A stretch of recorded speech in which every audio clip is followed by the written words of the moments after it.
A Soviet Life. Kyiv, 1956 to 1985, you wake to the smell of wet wool and yesterday's borscht. It's 1956. Kyiv is still stitching itself back together after the war. The tram rattles past your window like a tired old man clearing his throat. And outside, the chestnut trees on Khrushchyovka are just beginning to bud tentative green against the gray stone of Stalinist facades. You're not in Leningrad, you're not in Moscow. You're in the Ukrainian capital, where the Soviet project feels both imposed and intimate, where Russian is spoken in offices, but Ukrainian lingers in lullabies. Your room is small 10 paces long, if you count carefully, but it's yours. Not a kommunalki, not anymore. After 3 years on the factory housing list and a letter signed by your shift supervisor and a discreet bottle of Horilka passed to the housing committee clerk, you've been granted a one-room unit in a newly built khrushchyovka on the left bank. The walls are thin enough that you hear your neighbor tuning his radio to Radio Liberty when he thinks no one is listening. You pretend not to notice. He pretends not to care. Breakfast is simple. Black tea thick as tar, and a slice of rye bread with a smear of margarine real butter is for holidays or hospital stays. Your daughter, Alina, 6 years old and already fluent in the art of queuing, sits at the table with her pioneer scarf neatly folded beside her bowl of kasha. She'll tie it later at school under the watchful eyes of her teacher, who once fought in Stalingrad and still salutes the portrait of Lenin before math class. You kiss her forehead lightly so as not to muss her braids and step into the hallway. The elevator works today. A miracle. You descend past floors where the scent of garlic and dill shifts subtly from apartment to apartment.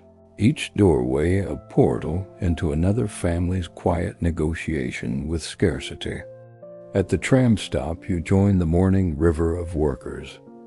Nurses in white coats, engineers with blueprints rolled under their arms, women with string bags looped over their wrists like talismans against empty shelves. No one speaks much. Words are saved for where they matter, inside the factory, inside the home, inside the kitchen, where truths are whispered over steaming teapots. Your job is at the arsenal factory, once a czarist armory, now churning out precision instruments for the Red Army and, unofficially, spare parts for half the city's broken refrigerators. You're a lathe operator, like your father before you, though he worked in coal mines near Donetsk and died in 43 with a German bullet in his chest and a photo of your mother in his pocket. Work is rhythm. Metal sings under your hands. The foreman nods when you finish a batch early. Later, he'll slip you a note. Saturday, my brother-in-law's got cabbage. Bring a jar. This is how the system breathes, not through Gosplan, but through favors, glances, unspoken debts. 1969. Alina is 15. She wears her komsomol badge like armor. She's sharp top of her class in physics, fluent in German, dreams of studying at Kyiv University. But dreams in the USSR are never just personal. They're planned. When the district komsomol secretary asks if she'd deconsider a technical college in Kharkiv, they need girls like you in instrumentation.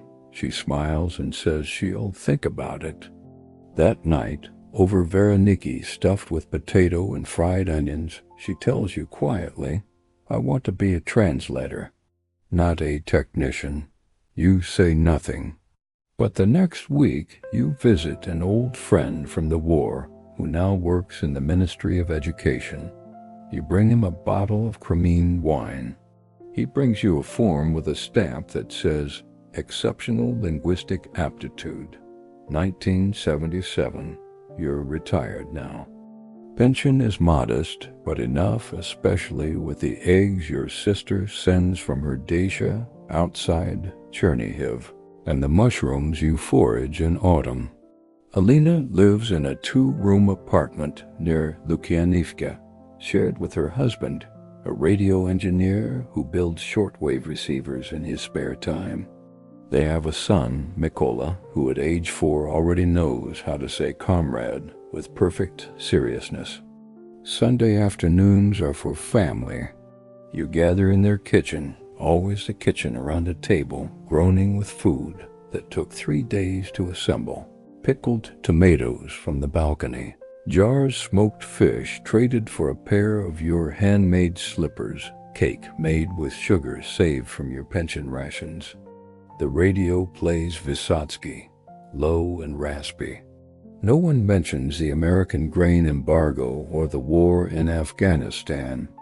But when Alina's husband jokes, "At least Brezhnev hasn't died again this week," everyone laughs a little too hard. 1985.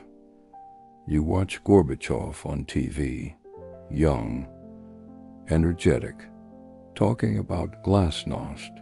Alina calls from work. She's now a translator for a scientific journal and says they're printing Dr. Zhivago in Novi Mir.